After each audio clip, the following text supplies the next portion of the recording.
The following program is in no way intended to replace your doctor's advice or treatment program, nor should it be used as a tool for the purpose of self-diagnosis.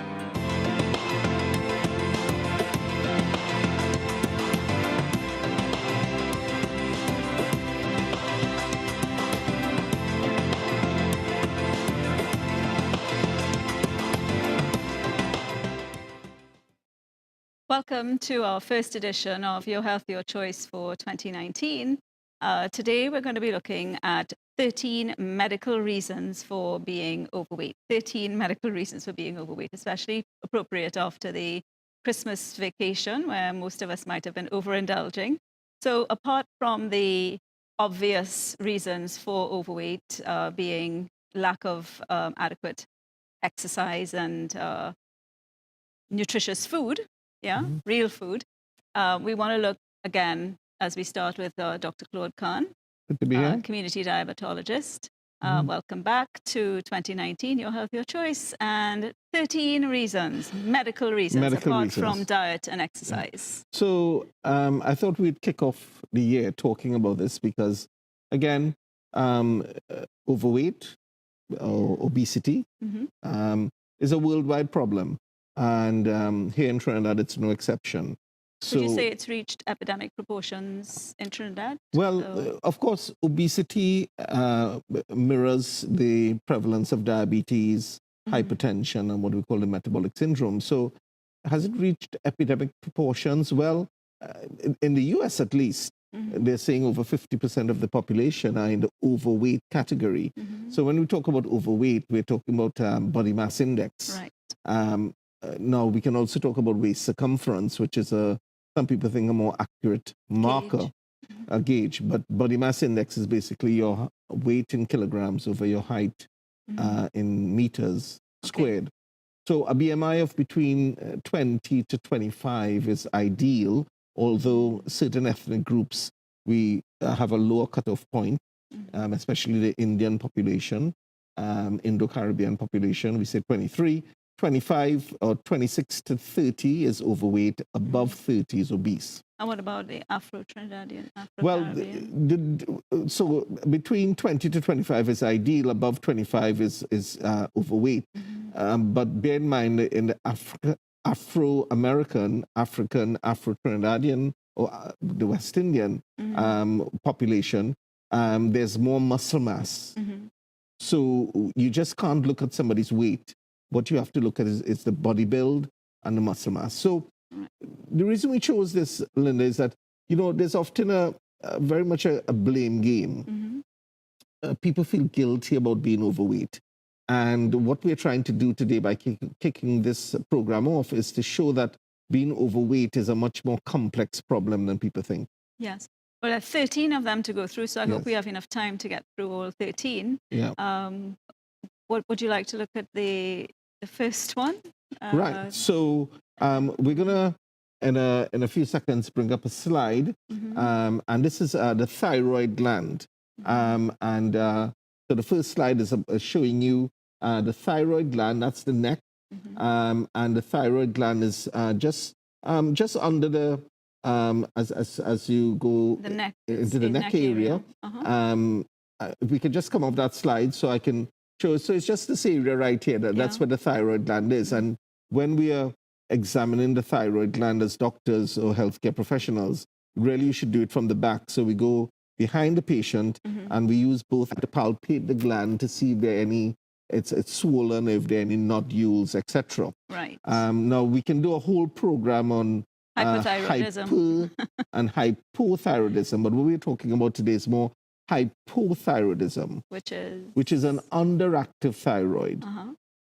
So the question is, what does the thyroid gland have to do with weight? Yeah. Well, the two hormones produced from the thyroid gland, T3 and T4, thyroxine, that's basically the metabolic engine.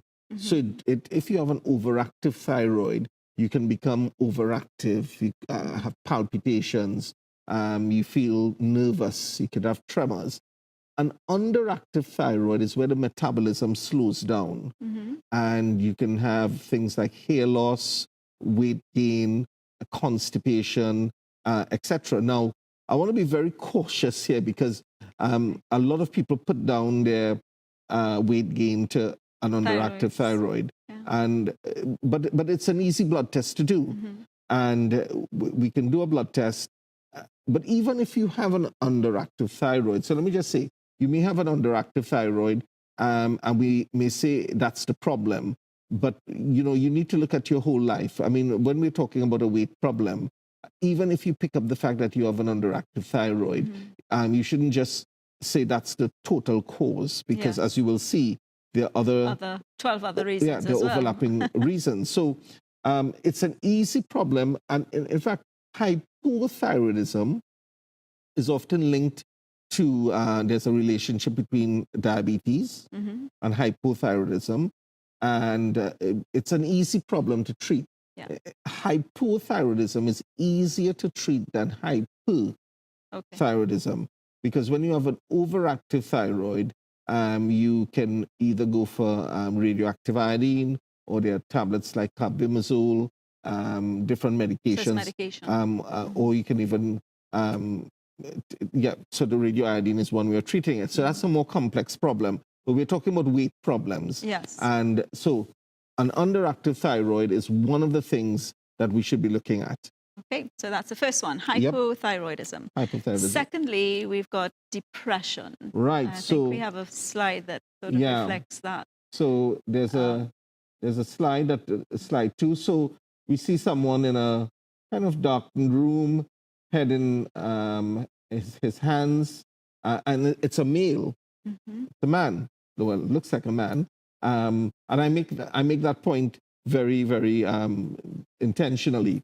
So depression can bring on weight gain. Right. So but let's just talk about depression a little bit, Linda, because you know it's often a hidden problem, and depression is often associated. Well, maybe I'm being chauvinistic here, but depression is often associated more with females than males because of our hormonal changes. Well, because of, and we will talk about the menopause as one of the reasons for weight gain.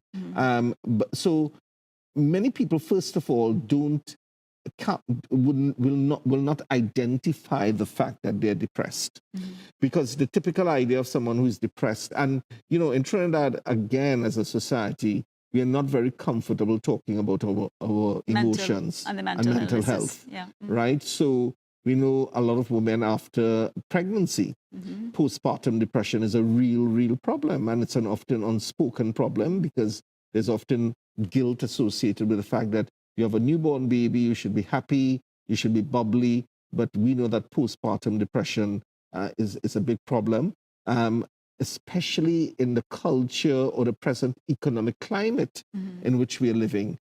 Many people are losing jobs.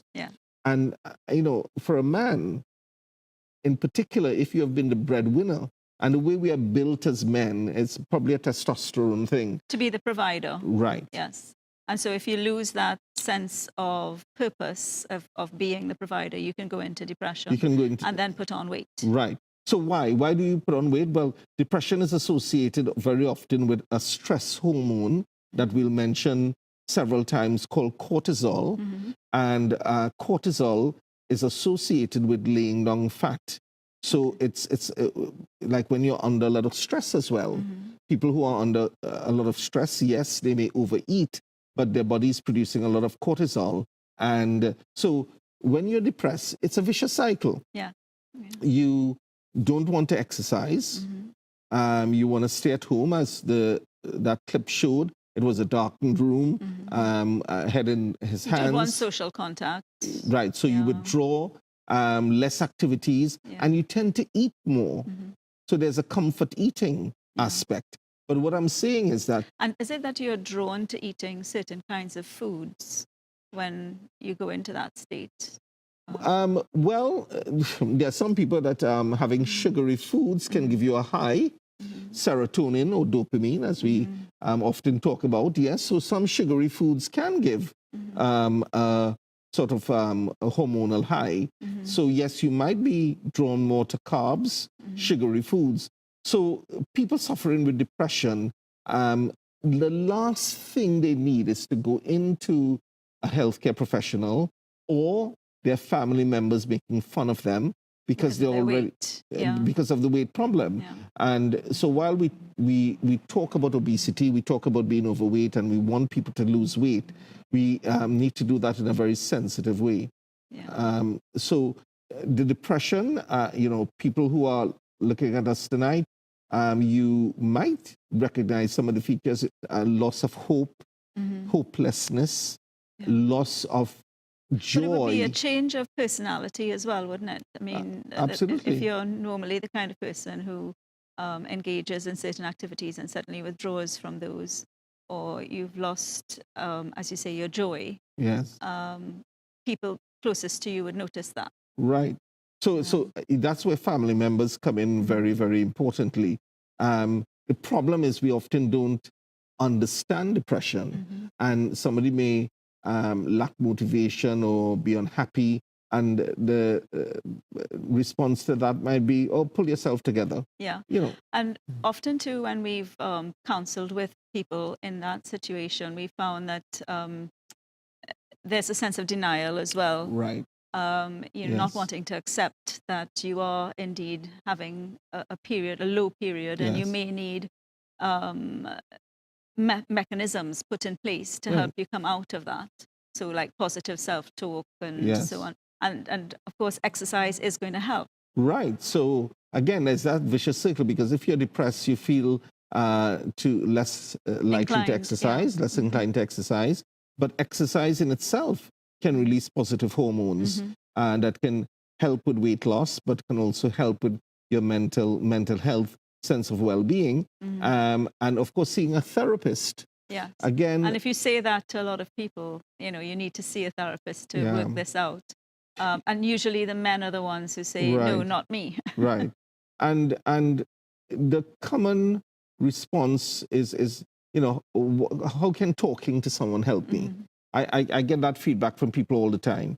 And the fact is, talking is therapeutic. It is. So, people, and that can, in fact, on one of our WhatsApp sites, I was noticing today that people were saying that it was good to share some of the emotions. People were sharing some of the emotions of remembering someone who had passed away some years ago, and someone who's a teacher has gone back out to school, and some of his students have lost family members over the holidays. So it was a little bit of a somber mood. But the fact that the people on that site, we were sharing those emotions. So it's therapeutic. Remember when British Telecom used to carry that ad, "It's good to talk." Right. And they played on that whole philosophy that it's therapeutic to speak to each other, whether it's on the phone or face to face. Right. Yeah. And confession, I guess.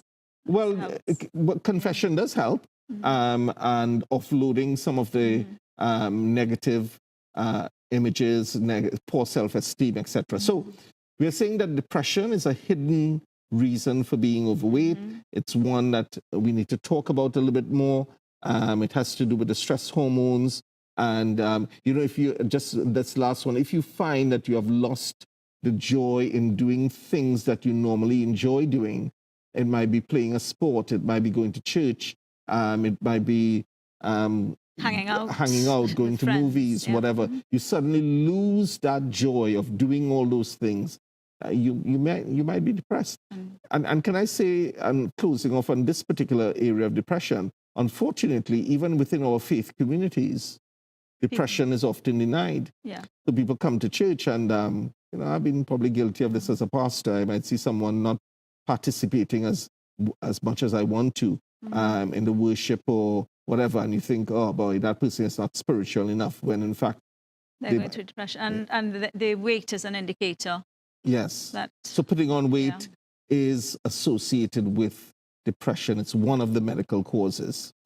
So we've done two of the medical causes of being overweight: hypothyroidism, depression. Let's move on to the third one, which is insomnia. So we have the third slide coming up, insomnia. And of course, there's two people. The man is happily sleeping, and the woman is, her eyes are wide open, staring and unable to sleep. So we want to talk about insomnia a little bit. So this again is a hidden problem. Yeah. We don't think of lack of sleep as being one a factor in people putting on weight. But lack of sleep can mess up our circadian rhythm. It's called a circadian rhythm. There are certain times of the day when our body produces more of certain types of hormones than others. And if your body is not getting, we often say that the optimal sweet spot in terms of sleep is between 6 to 8 hours. 8 hours, yeah. Now, I have to say, I very rarely get 6 hours. I know that. Right. After how many years of marriage? We wouldn't say that on TV. But yes, but I have survived, hopefully, probably giving people stress around me. Well, you're not putting on weight, so Right. that's one good sign. That's one good sign. But I wouldn't say I'm an insomniac, but I sleep for 4 hours at a time. I would get up. So let's define insomnia then. What? I mean, insomnia is people who find difficulty falling asleep, or people who would fall asleep and after an hour or two would get back up and they're unable to fall back to sleep. And their mind might be racing, they might be thinking about things during the day. And I have lots of patients who come in and they simply, and these are sometimes people even in their 30s and 40s. So, we know stress and worry and anxiety, all those things. But why does insomnia cause it? Well, fat gain, yeah. Well, if you're not sleeping well at night, again, your stress hormones are going to go up, and cortisol again. Yeah. So if you're getting up at 2, 3 in the morning, invariably, you might get up and you're wandering around the house and you're hungry. So you go into the cupboard and you, going for sugary drinks again, chocolates, etc. So between 6 to 8 hours is the optimal sleeping time. Now, what I would say is that we need to look at, people are different. So some people may sleep for 4 hours and get up and do stuff and go back to sleep, or like myself, I thrive on having a power nap during the day. I'm fortunate enough to be able to do that most days, and that is able to revive me. But insomnia is one of the things that, and it's not an easy problem to treat. Yeah. And in fact, I am convinced, I've not done a lot of research on this, but I'm convinced that insomnia often runs in family lines. Okay. So very often you'd find a mother or father, and then the children, it goes, and one of the very good devices that we now have is that Fitbit, which actually monitors the number of hours you sleep, the REM, the deep, and I forget what the third one is, but it's an excellent chart for you to gauge, because I never really associated insomnia with weight gain. Right. But we're about to close off have our first break. When we come back, we'll be looking at the 10 other reasons, medical reasons for being overweight. Don't go away.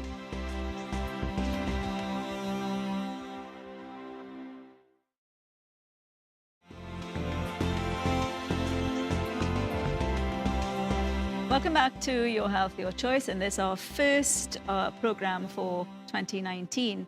And as you can see in the screen below you, we're looking at the 13 medical reasons for being overweight, especially after the overindulgence of the Christmas celebrations. So we've examined so far 3 of them: hypothyroidism, depression, and insomnia. And what was interesting to me was that connection with sugar and carbs in the last 2.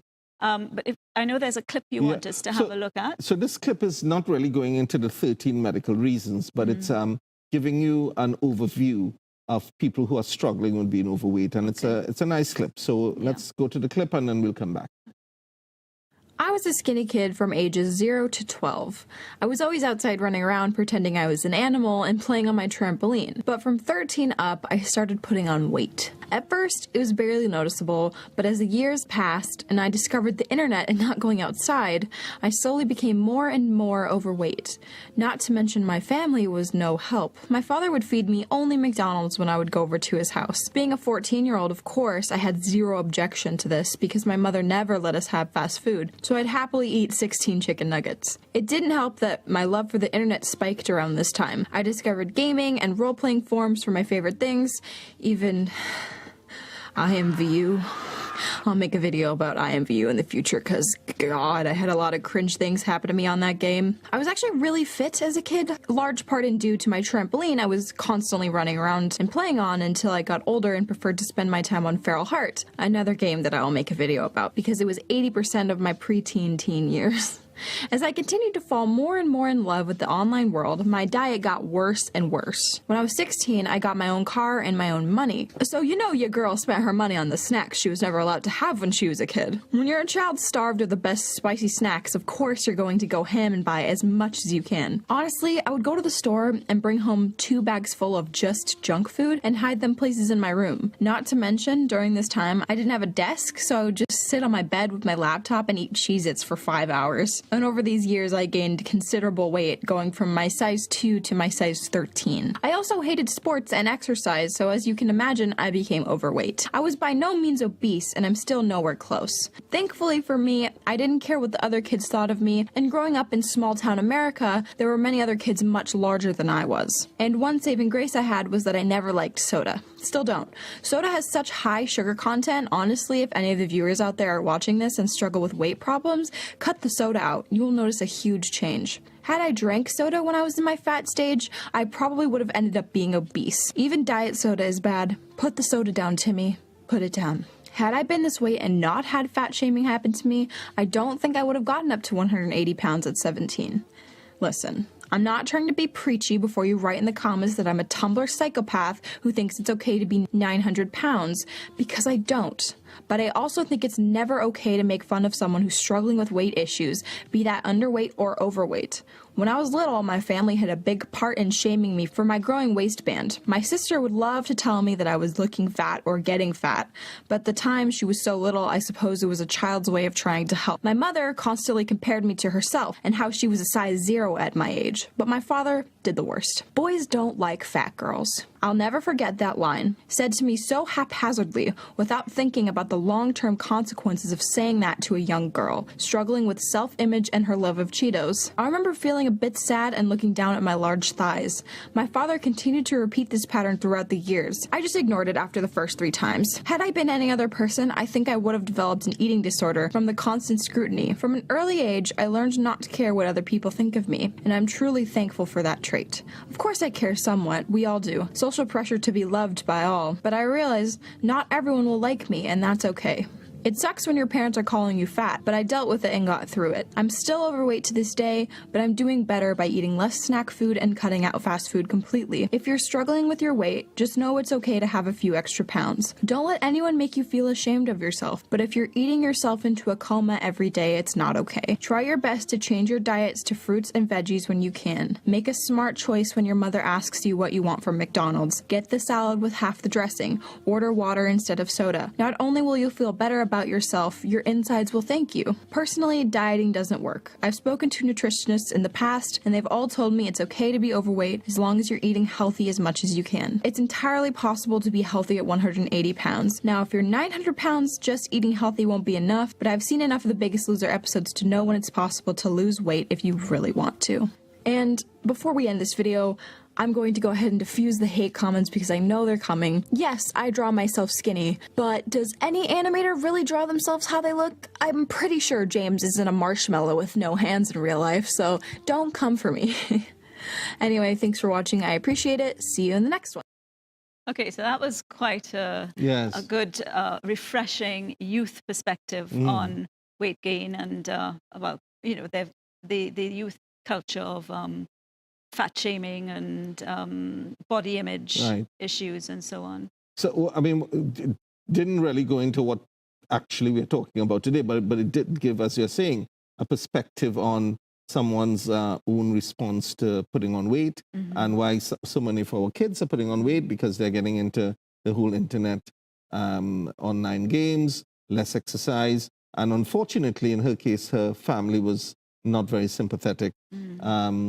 Her father was probably trying to be helpful, but not very sensitive. Yeah. And that can have long-term consequences. We know absolutely, this. Absolutely. So for all the fathers out there who, you have daughters. Remember, you are the first man in your daughter's life. And your daughter often looks to you for her self-esteem and for positive words. And I probably go overboard with that, but anyway. It's okay, I compensate. Right. So it's very important for us as parents to speak positive words into the lives of our children.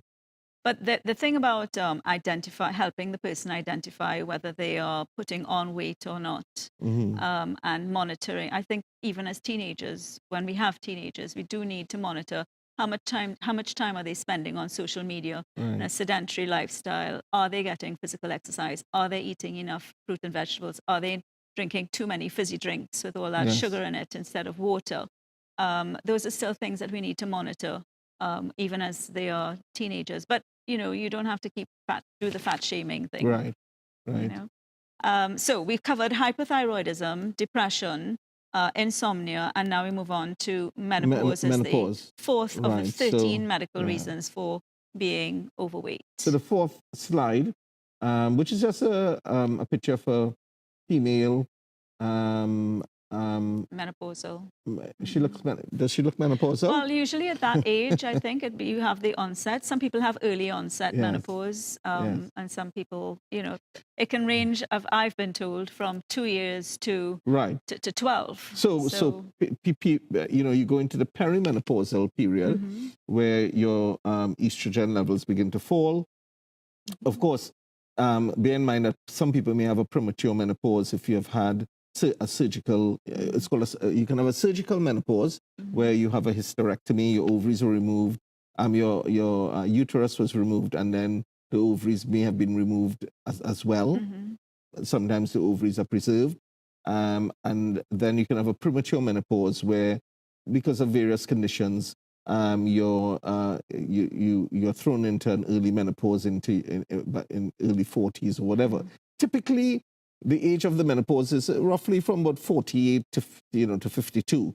But some people may start having symptoms, hot flushes, insomnia, irritability, depression, etc. So it's all connected to the previous ones that we've looked at. Right.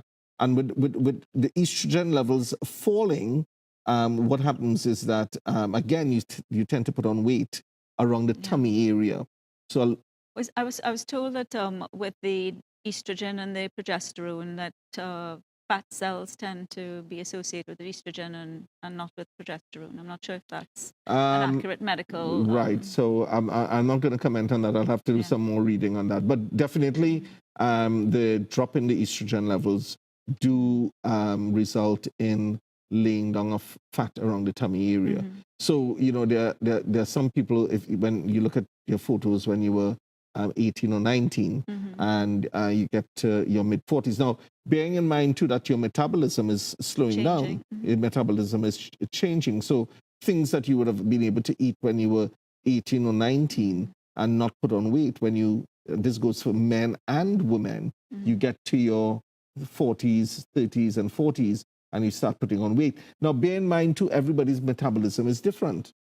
So, you take two people and some, one person can eat absolutely badly and they will not put on any weight, and another person just has to look at a dessert or look at the doubles and roti and they say that they'll put on some weight. So it's unfair. We don't know why. Well, we do know that genetics, there's definitely a genetic link. You look at family lines. If the parents are overweight, the children are much more likely to be overweight. And that's something that we probably was not going to mention. So genetics has a big part to play in people's in weight problems. But the menopause, So, how do you deal with that? Well, in years ago, hormone replacement therapy was very popular, but that's become less popular now because of some of the side effects of hormone replacement therapy. I know the alternative practitioners and herbalists, they have lots of products that they say does help with the menopausal symptoms. I'm not going to comment today either way on that. I think people have to make a decision whether they want to try any of those products. But coming back to healthy eating, Yeah. and exercise. And but some people do go through a horrendous menopause. And I think if you're going through that a period of time, one, if you're married, your spouse has to be very, very, very, Sensitive. very, very, very, very sensitive, Patient. and understanding, and patient, and kind. And a lot of men, well, you know, we used to joke about a male menopause, but there is something called the andropause. Again, where testosterone levels fall. That's a different story for another day. But in terms of the menopause itself, And overweight. and yes, and of course, you know, weight is, if we talk for women, body image is maybe even a bigger.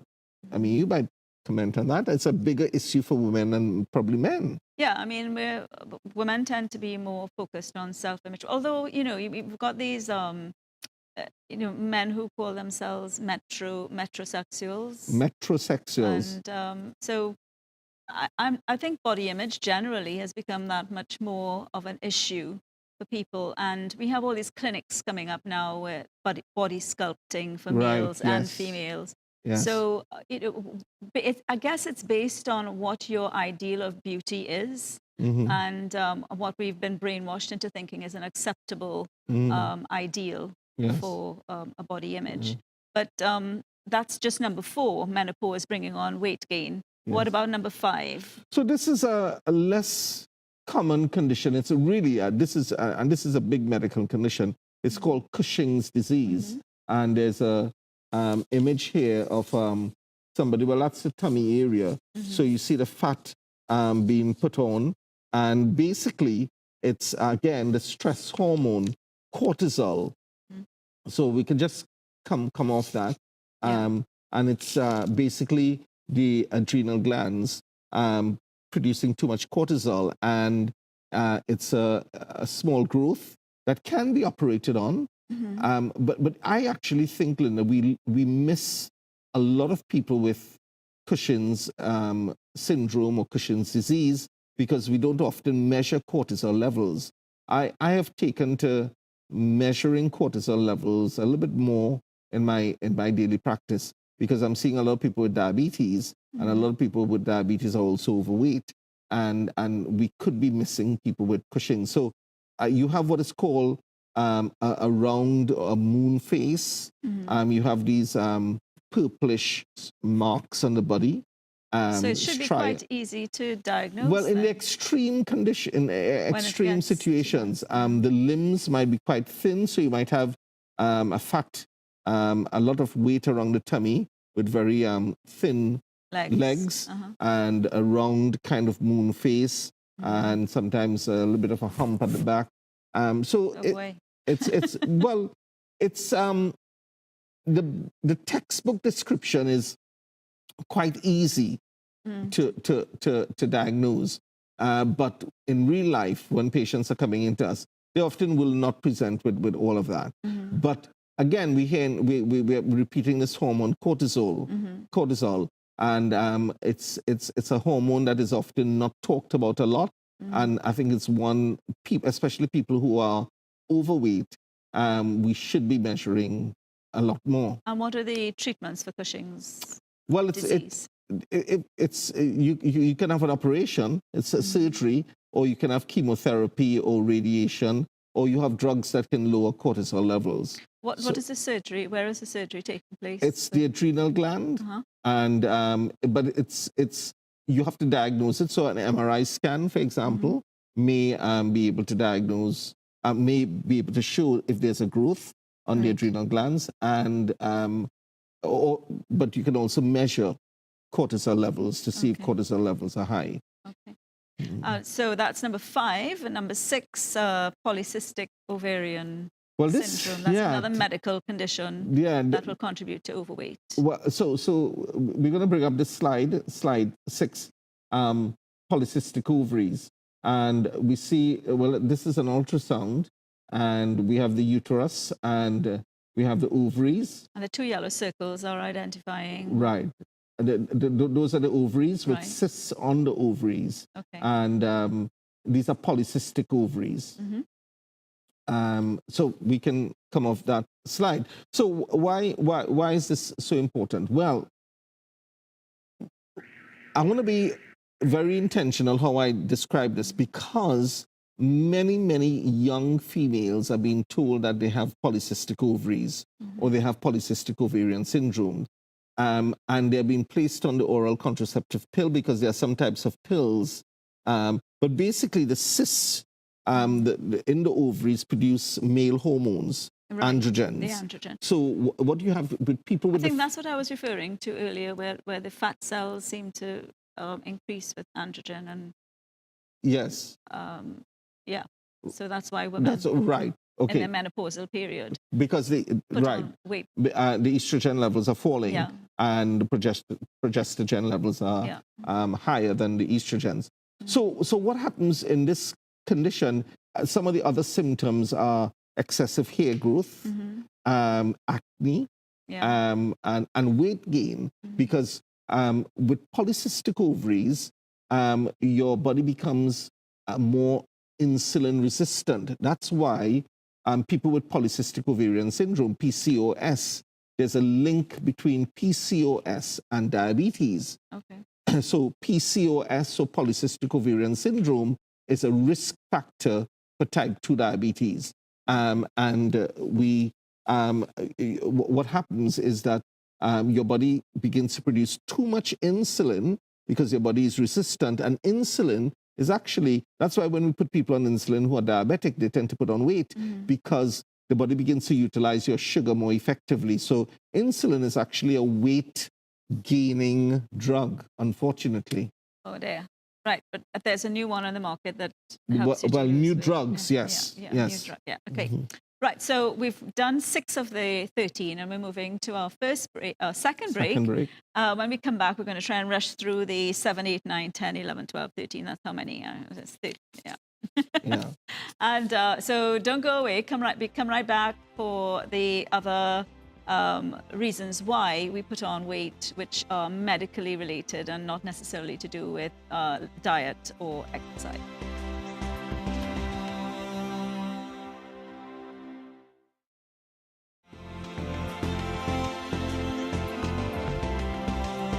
Welcome back and Happy New Year. This is our first program of Your Health, Your Choice for 2019. And today we're looking at the 13 medical conditions that may cause overweight.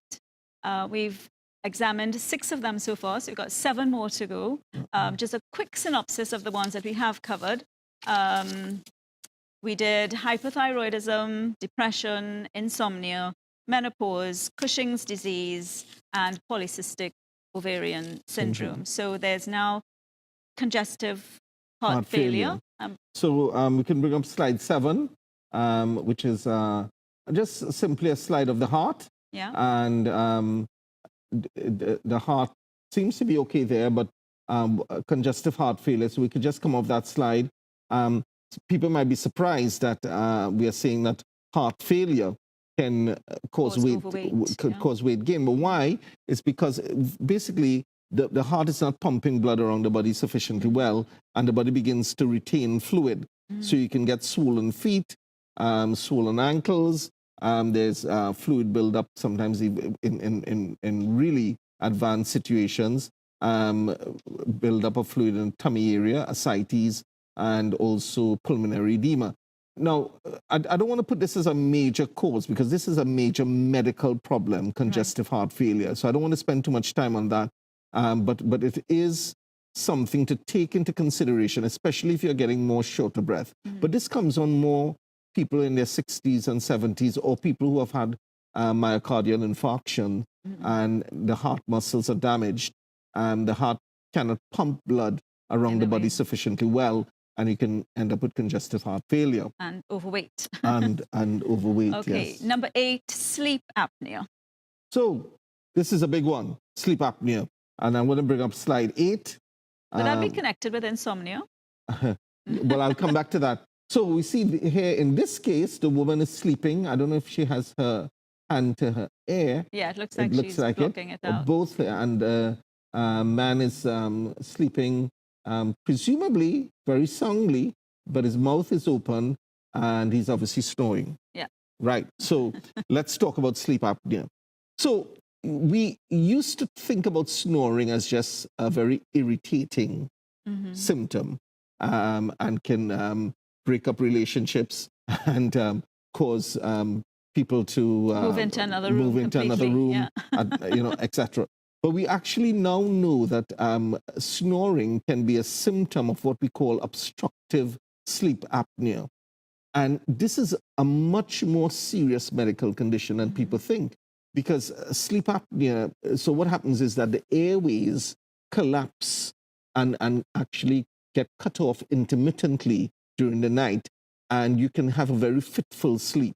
So you're sleeping. Does that mean that you're not having oxygen going to your brain? Right, and, yes. Yeah.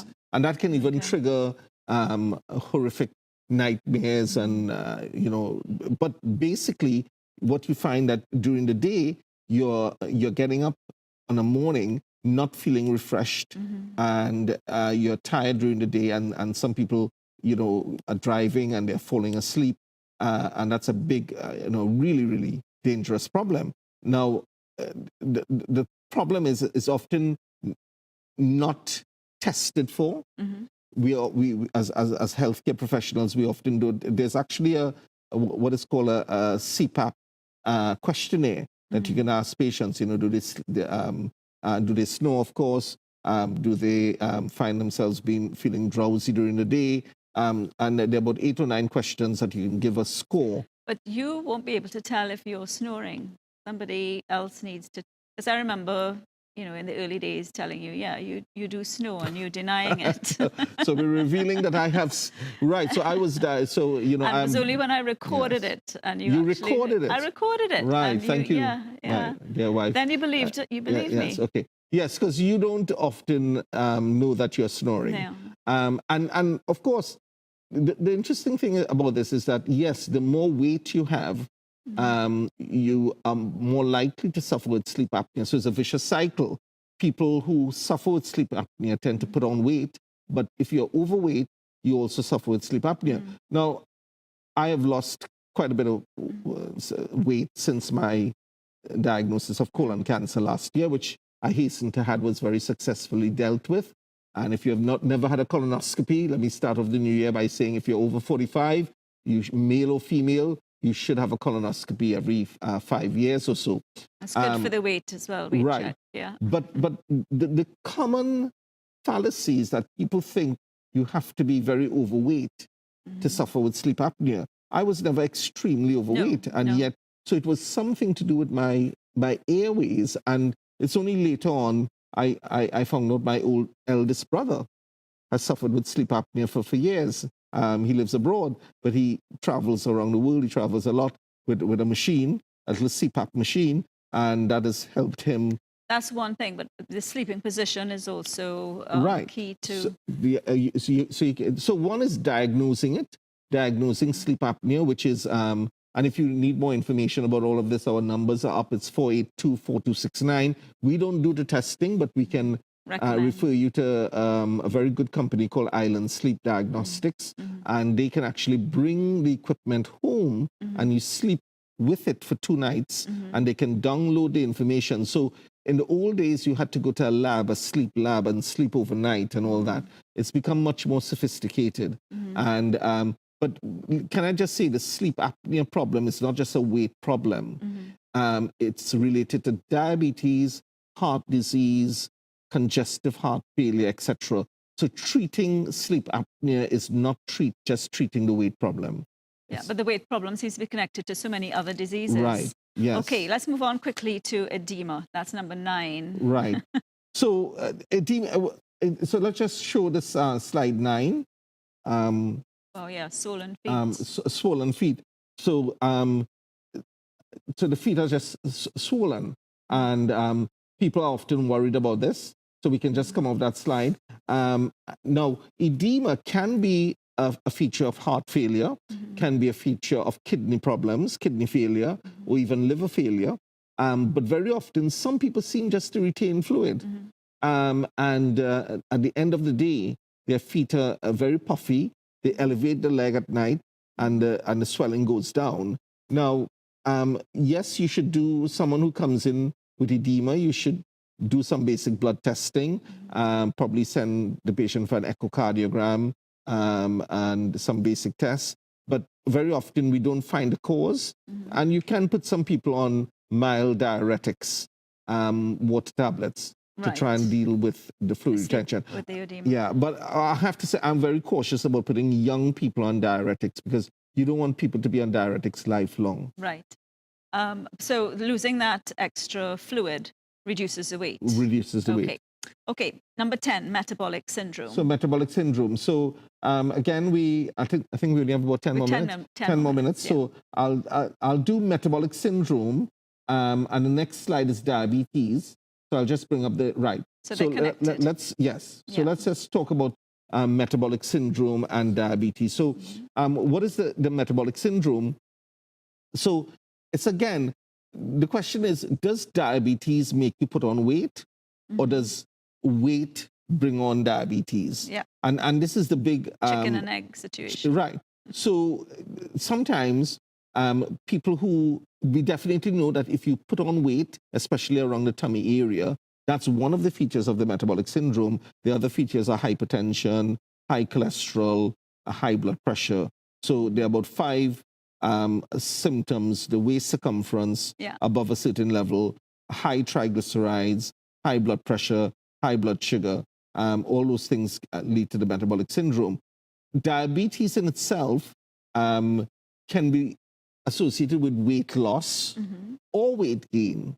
Yeah. And the thing about diabetes is that very often when we put people on medication for diabetes, it can make them put on weight. More weight, yeah. And why is that? Because before you're diagnosed with diabetes, you're eating, and your body's often, you're literally urinating out calories. And when we put you on medication, especially insulin therapy, you can put on weight. Now, I just want to say that some people need insulin. There's no doubt about that.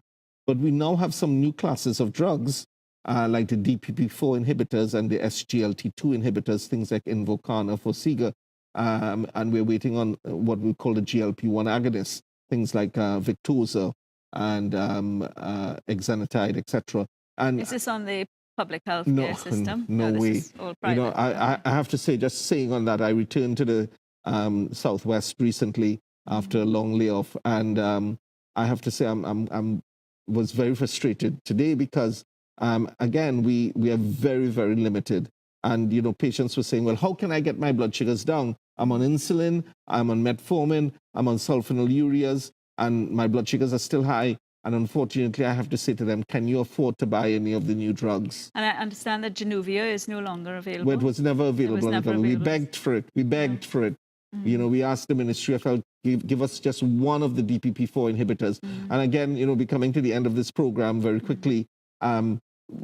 If the Ministry of Health and the advisors around the Ministry of Health, the Chief Medical Officer, they can understand, if we pump money into the newer drugs, we can help defer the huge economic burden on the healthcare system as a result of people needing dialysis, going into heart failure, needing bypass surgery, amputations. So it's a very short-term view to say that we can't provide some of these newer drugs. Yeah. Okay, so we've looked at metabolic syndrome and diabetes. We have 2 more to go and we'll hit our 13. 12 and 13. Steroids. So let's just show 12 and then 13. Common medication. Common medication. So I know we only have about maybe about five or six more minutes. Steroids.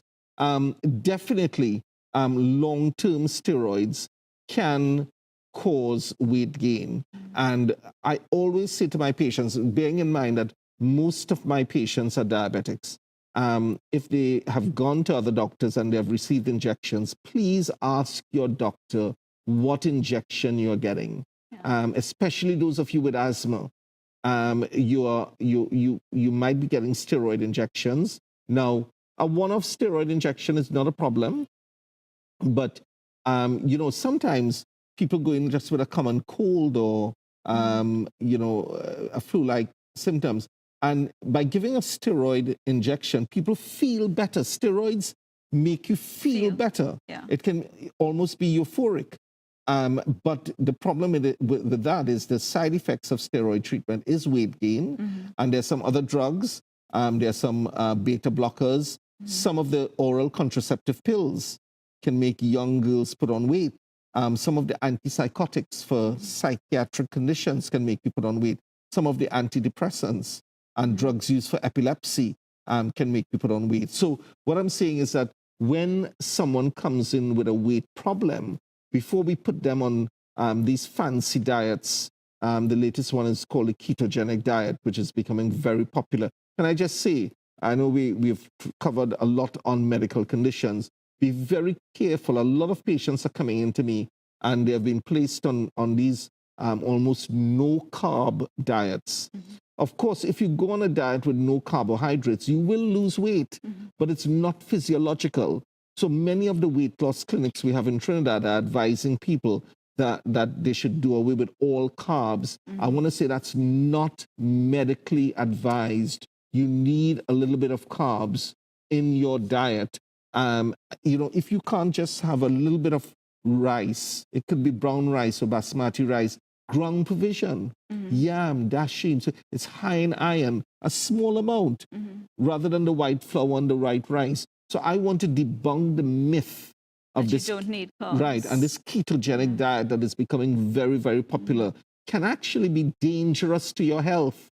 So all those weight loss clinics out there that are advising people to stay away. You know what happens, Linda? People lose weight and they're happy about it. And it's a quick weight loss as well. It's a quick weight loss. One of the things I preached at my the All Years Night was consistency is much better than intensity.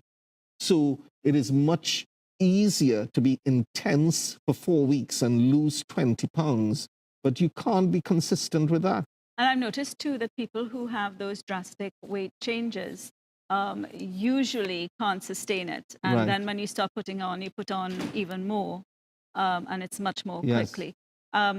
We need for you to move on to your pastoral hat, because I know you wanted to end up with something.